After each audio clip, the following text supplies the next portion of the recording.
Thanks for being here. Subscribe to Cheating Stories Best so you don't miss new stories.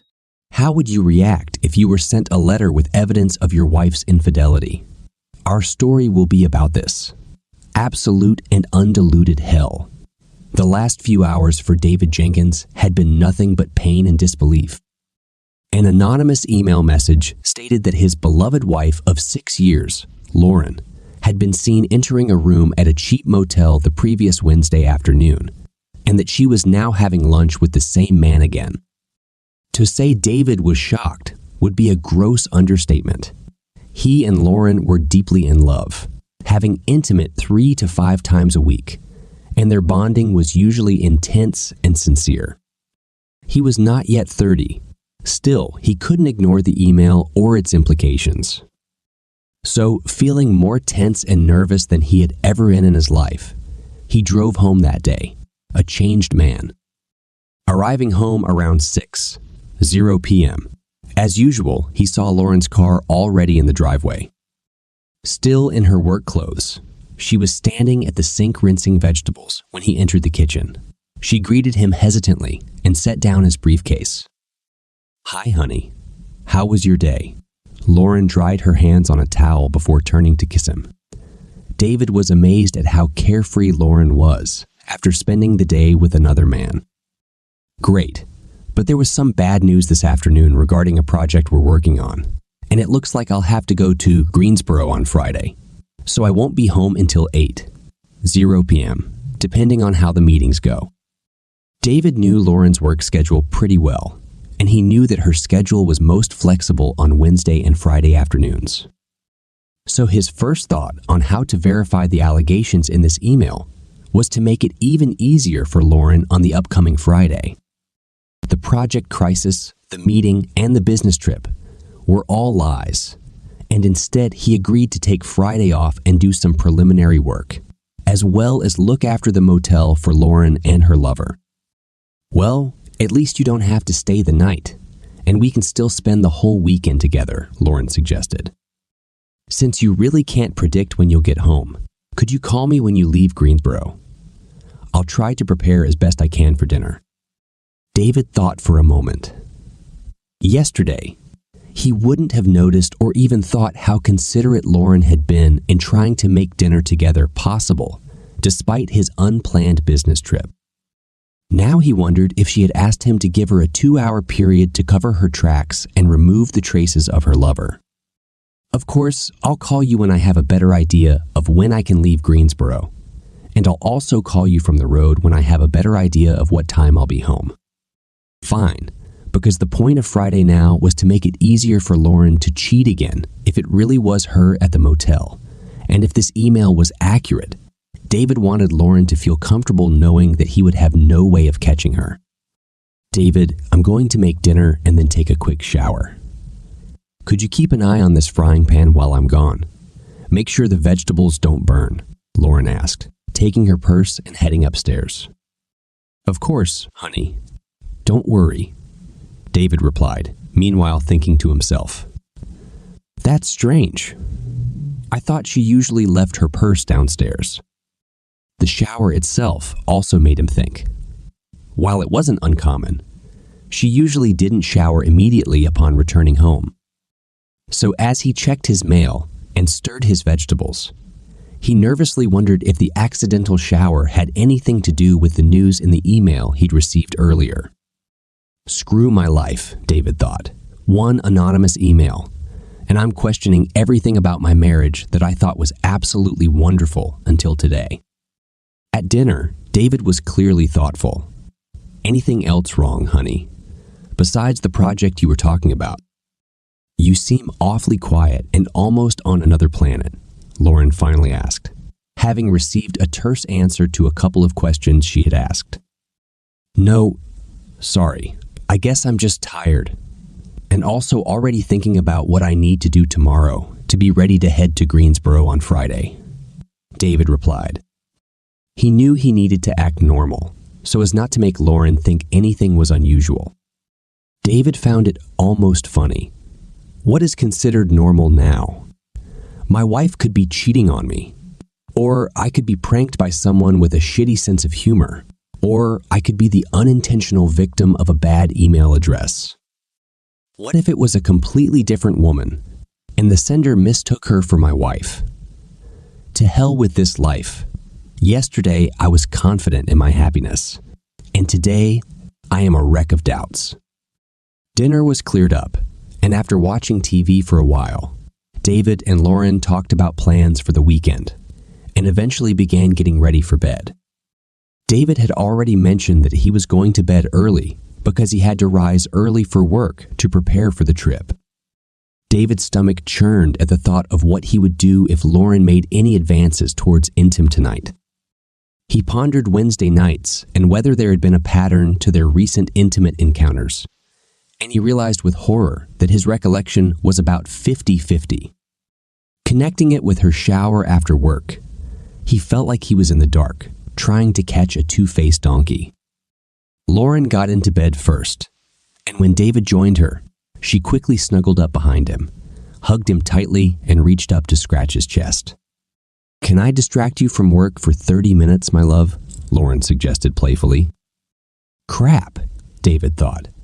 How much more can I take before I lose control? He patiently stuck to plan A and said, "As much as I would like it, my dear. I won't be of much use to you today or tomorrow. I'm just too distracted by this project hanging over me." As he said this, he again couldn't believe how much his life had changed in the 60 seconds it took to read and understand that simple email he'd received just 10 hours ago. "It's okay, honey. I understand. I just thought if you're up for it, I'd offer you some well-deserved stress relief."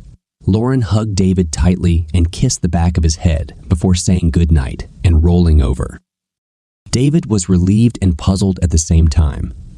What did she mean by, "if you're ready for it"? My life, David got up and left for work before Lauren woke up, so he avoided further questions or piercing glances. He realized how poorly he dealt with a problem, real or imagined, last night. It reminded him of Poe's treacherous heart. And with that realization, he knew he had to avoid another night of close contact with Lauren. "Hey, honey, I'm going to be working late tonight, getting ready for my trip and meetings tomorrow. So don't worry about dinner for me, and I'll see you probably before bed." David left her a voicemail around noon. However, Thursday was spent without preparing for business meetings. David was a planner and organizer by nature and profession, so even though he didn't have hard facts of her infidelity, he wanted to organize everything. He called everyone until he found a lawyer who could meet with him the next day, and searched the internet for recording devices. After deciding what he wanted to buy, he looked around town for some local stores that had similar devices and found a store he would stop by before heading home. David was competent enough at his actual job that no one asked him what was going on, but his heart and mind were clearly elsewhere. He was a little late from work and then went to a store that sold eavesdropping equipment and bought a simple voice-activated pen that he thought he could hide in Lauren's purse, which was usually with her in her office and car. He also brought work home to pretend he was getting ready for a trip the next day. Before Lauren went to bed, "Hi, darling. I'm so glad you're finally home," Lauren said, walking to the door when David arrived around 9:00 p.m. "How is the project and trip going? I think it's not bad. Since we learned about these new issues, we have allocated more resources to this. So I hope that everything will be resolved on Friday. For better or worse," David thought. For better or for worse. I wonder if she feels the same way. Now, Thursday night, to David's relief, was a repeat of the previous night, only with cuddles.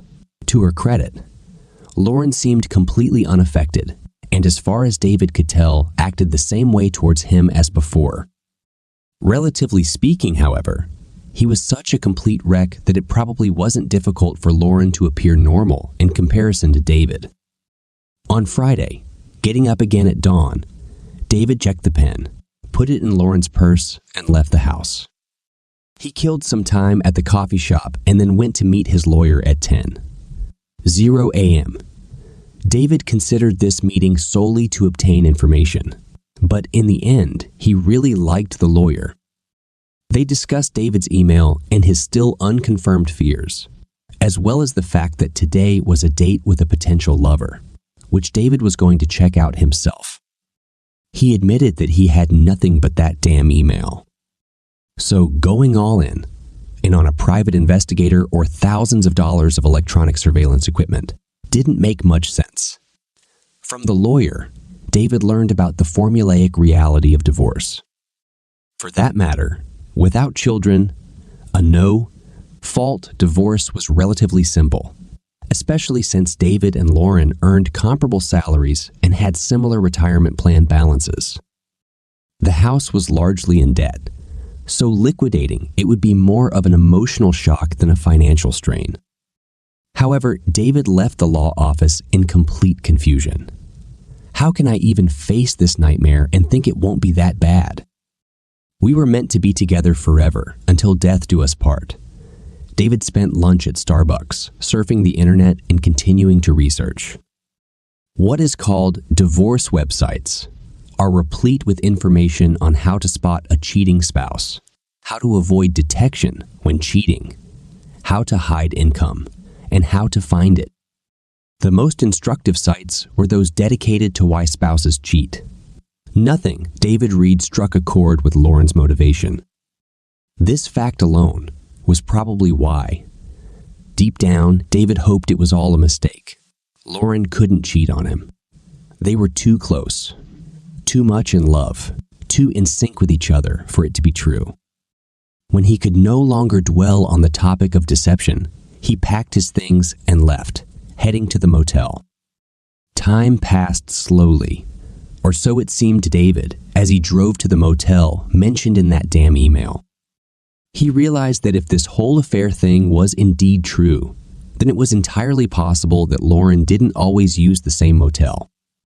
If that were true, then his entire day might have been in vain, and he wouldn't have known anything for sure anyway. The pen he had placed in her purse might eventually bear some fruit, but David knew he could no longer bear this uncertainty about the state and future of his marriage. Pulling into the motel parking lot at 1:40 p.m., he drove around until he found a remote parking spot that overlooked most of the rooms and the office. Now, he must just wait. There weren't many people coming and going at the motel, so when the man parked the latte, model Acura, visited the office, and then entered the room on the first floor, he seemed vaguely familiar to David. The name didn't come to mind, but David thought he had seen this man before. All of David's doubts ended, as did his hopes, about 5 minutes later when Lauren's Honda Accord parked next to the Acura. She jumped out, purse in hand, walked to the door of the same room, and knocked quickly. A few seconds later, the man opened the door and Lauren stepped inside with her usual ease and confidence. To hell with my life. It's all true, David thought, pounding the steering wheel with his fists. How could Lauren do this to us? And why? There was simply no rhyme or reason to it. David had never felt so blind in his life. The planner and organizer had just had the rug pulled out from under him. David's thoughts were racing left, right, up, and down, like the new Fury roller coaster at Carowinds. And he suddenly realized that he was now sharing a crumbling share in a marriage in complete and dire crisis. Knowing that today was at least the second instance of Lauren cheating, and the fact that she was avoiding work to do it, made David feel like there was nothing more to be gained hanging around at the motel. He had no intention of confronting them by knocking on the door. This could get nasty, and he needed time and space to calm down and prepare for whatever his next steps were. His lack of faith up to this point had left him woefully unprepared emotionally for his next steps. Then he remembered the pen he had put in her purse and winced bitterly. Sound in real time. He thought with pain. It's just great.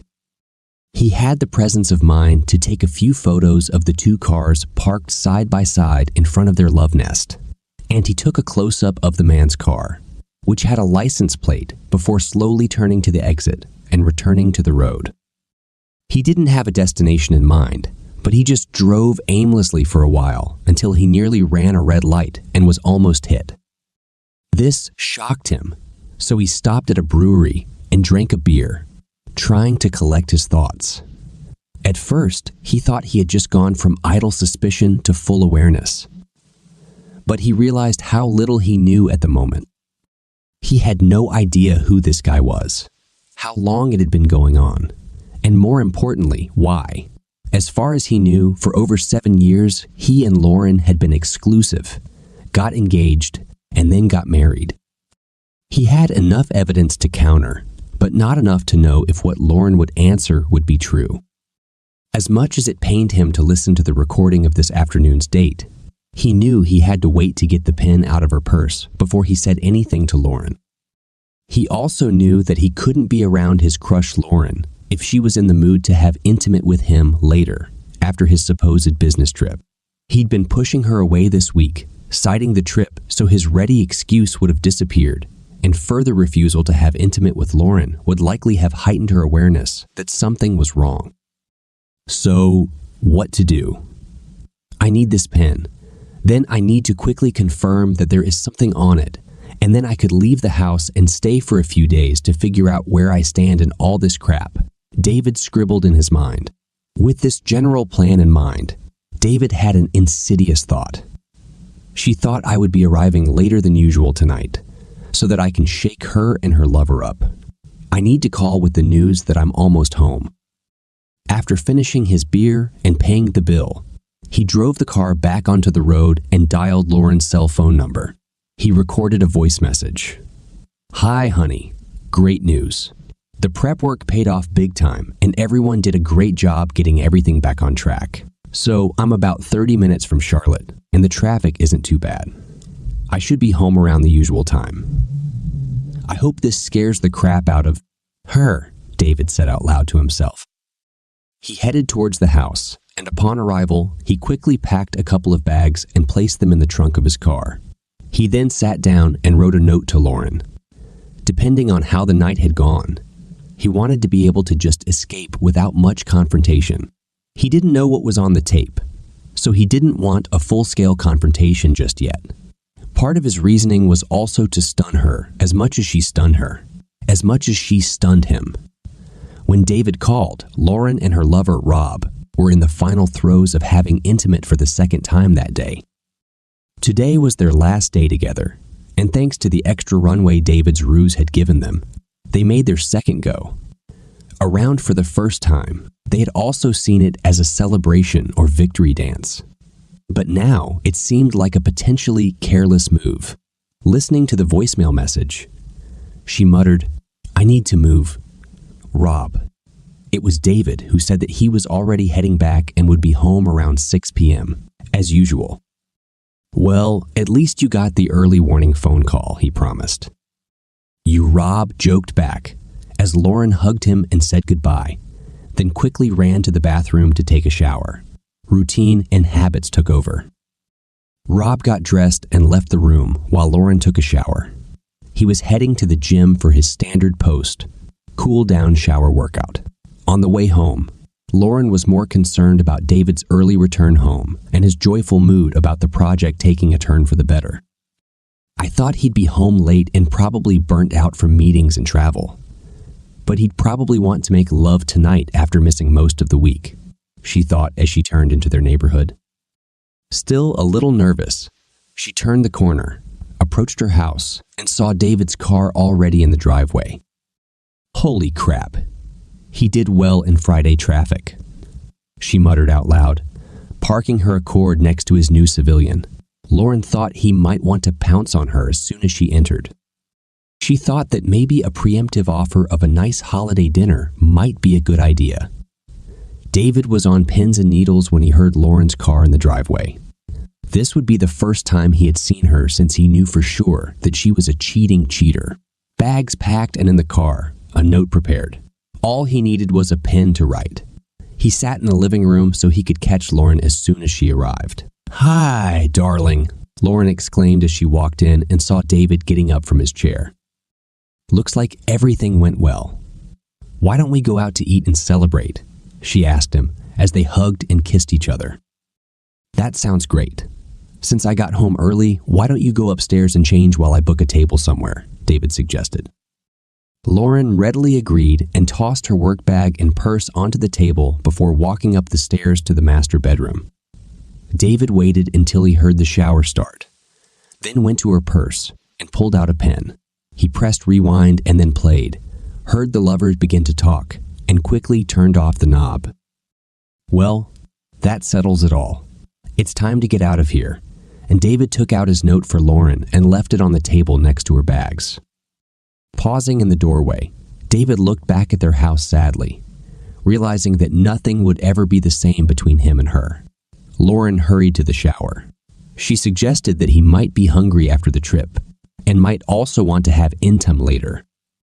Not seeing him in the living room, she headed to the kitchen and saw a note lying on the table. Taking it and starting to read, she gasped. "No, God, no, this can't be true. Lauren, I know about your lover and your affair. I couldn't believe it was true. But your afternoon date at the motel put all doubts to rest. You crushed my soul, and I am so sad and angry that I cannot be near you. I'll be gone for a night or two. I'll be gone for a night or two while I try to collect my thoughts. And then I'll call you to set up a time to talk. Don't try to contact me or find me. Trust me when I say I shouldn't see you until I'm ready. David." David left the house and went to the hotel. Once settled in his room, he ate dinner downstairs, ordered a double scotch on the rocks, and then reluctantly returned to the room to listen to the recording of Lauren's afternoon betrayal of their marriage vows. Sitting in a chair by the desk, he turned on the recorder and heard the following sound as soon as Lauren entered the room. "Lauren, hi Rob, I can't believe we're already done with this. Both in terms of meetings and in terms of time. I didn't think that we would so easily hold at least 5 meetings, and even within 30 days. Rob, hi Lauren. Yes, I thought it would take longer. We spent much more time planning and preparing than executing. I guess this is the result of good planning. Lauren, yes, I believe. I have to say, I'm glad it's over. The stress of hiding our affair is getting to me. And I understand why long-term affairs usually lead to disastrous outcomes. Rob, yes, it's the same here. I know my wife has no idea, but I can see how this could easily stop over time. You said David wouldn't be in town until late tonight, right? I was thinking that we could have a drink today to celebrate our success and finish with a bang, so to speak. Haha, that was pretty lame. Rob, I'm kind of in favor, but the rules are the rules, so we don't do anything new that wasn't on the list. Lauren and Rob undressed, and David heard kissing and soft sounds coming from Lauren. David heard the bed creak. David listened to all 90 minutes of illicit intim between Lauren and Rob. 2 things struck him. First, the intim seemed normal, even ordinary, and David couldn't imagine why Lauren would risk her marriage for the same thing. Rob used protection during intercourse, and nothing they did was outlandishly erotic. Second, neither of them humiliated or defamed their spouses. David knew the affair was real. They had dated 5 times, but he still had no idea about the why behind it. Friday night was mostly sleepless for both David and Lauren. Eventually, David gave up and realized there was nothing more to gain from the recording. Deciding to take advantage of the weekend and freedom from work, he wrote to Lauren, "I'll come to your house at 11:00 a.m. to talk if that's okay with you." Lauren grabbed her phone as she heard an incoming message ping. "Yes, please come home. I'm so sorry I hurt you." David didn't pay attention to Lauren's answer. Arriving shortly before 11:00 a.m., David trudged to the front door and rang the doorbell. Lauren opened the doorbell. Lauren opened the door. "David, you don't have to call your own house. I didn't feel comfortable just going in," David replied. "Can we sit down at the kitchen table and discuss next steps?" Lauren was unhappy with David's businesslike behavior and the way this discussion was unfolding. Sitting across the table from each other, time stood still for a moment before David cleared his throat and asked a question that shook Lauren to her core. Are you denying in any meaningful way that I have learned of your activities with Rob? Lauren teared up and thought about David's question and how focused and matter-of fact he was. This conversation, in her opinion, should have been aimed at making David understand that nothing she did changed her feelings for him, and that she and Rob had this affair only to prove the wrongness of their work colleagues. David, before we go any further, you must first understand that Rob and I only did this to prove that we could have an affair without anyone knowing about it. A few months ago, many of us at work were discussing affairs and how they are almost always discovered, as well as the tragic turmoil they cause in marriages. The debate was divided into two camps. Some thought that all cases beyond the scope of a one-night stand would certainly be solved. Others thought that keeping more than one one-night stand a secret would require some planning and, of course, a fair amount of deception, but it could be done. Rob and I got into the last camp and then talked about what precautions would be necessary. Wait a second. Are you saying it was just an experiment or a game just to see if you can have an affair that goes unnoticed? Yes, in fact, that's all.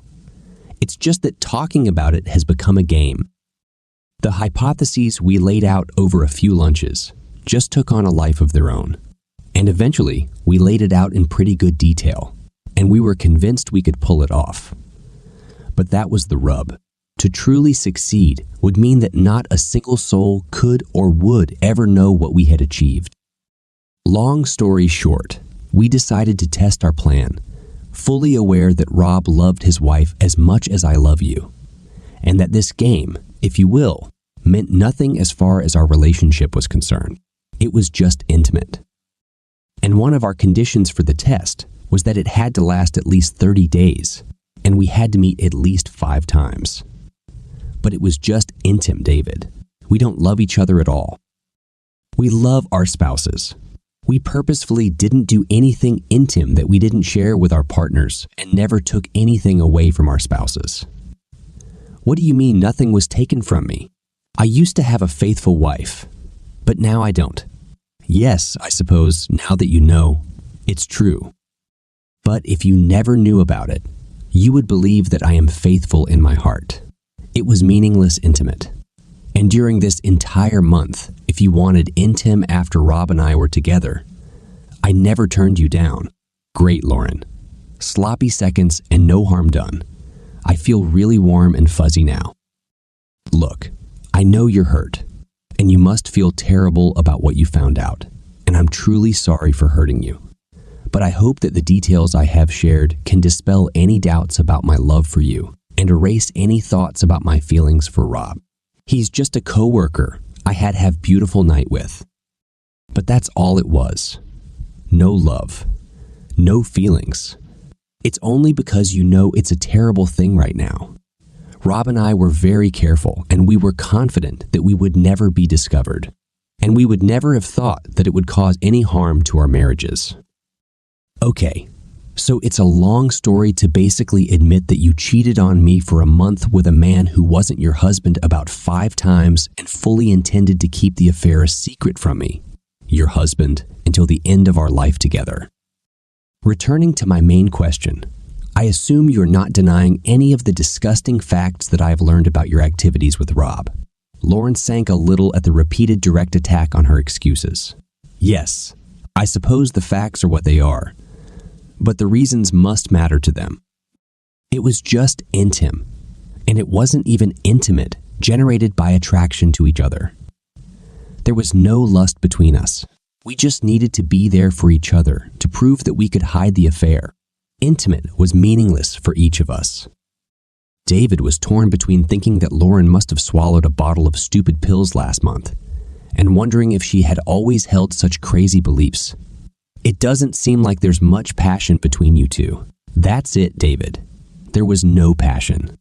It was just in time. I know you're hurt, but I'm ready to do anything to make amends. Wait. This whole "it was just intimate" excuse is nonsense, and you should know it very well.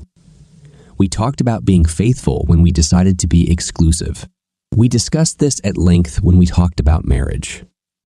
We dated exclusively for almost a year, and we spoke again before I proposed. We specifically promised fidelity to each other during premarital counseling and in our damn wedding vows. I don't recall a single mention of it was just intimate excuse. Lauren saw that there was no point in arguing with their story. David, you're right. We did discuss fidelity at length. The point I'm trying to make is that we are on the same page where it matters, meaning our love for each other. I've only loved you for the last 7+ years and never for 1 second had the slightest feelings for Rob. If playing Yahtzee with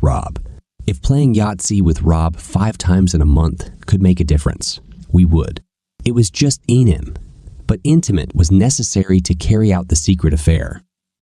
It was more like it was all the stupid pill's fault. And then David jumped on what Lauren had just said. So why didn't you just play Yahtzee? Or should you have just played backgammon? Or just do some other damn thing other than just intim? You made it clear that you didn't have to have night with Rob, and you also said that no other soul would ever know about this affair. So you could do something else in that hotel room that would look and smell like an affair. Mission accomplished, right?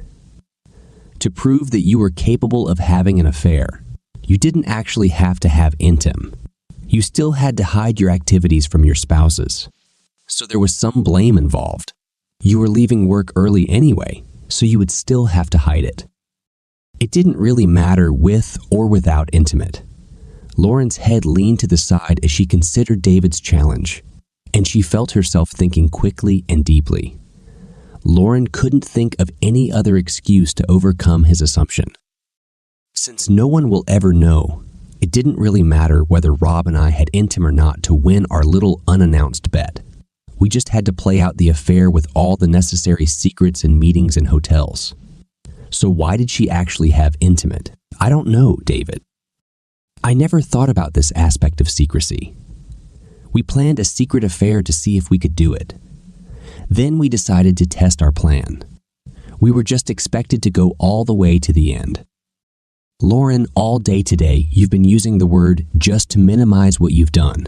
The same way you say just a second, or just a little, when in fact what you've done is seriously damaging damage. And it's the worst thing either of us could do to our marriage. The fact that you don't see it yourself is probably worse than the fact that you screwed another man 5 times in a month. Hell, you almost feel like you've only played with him 5 times, so it's no big deal. Well, this is very important to me, and at the moment we haven't gotten anywhere, so I'm leaving for now. David left, returning to the hotel. On Monday, he canceled work and began to think through Lauren's arguments. He couldn't believe that she thought so little of her loyalty, that she would cast it aside to win a phantom bet against work colleagues who knew nothing. It's all a game to her, David thought to himself. I've had enough. Lauren readily agreed to another meeting the next day. What is this? Lauren asked quickly, looking through a stack of papers. It's just a scam, David replied. Write how you like this story. For example, I liked the actions of the main character. Who are you for? We are waiting for your answers in the comments. Until new videos.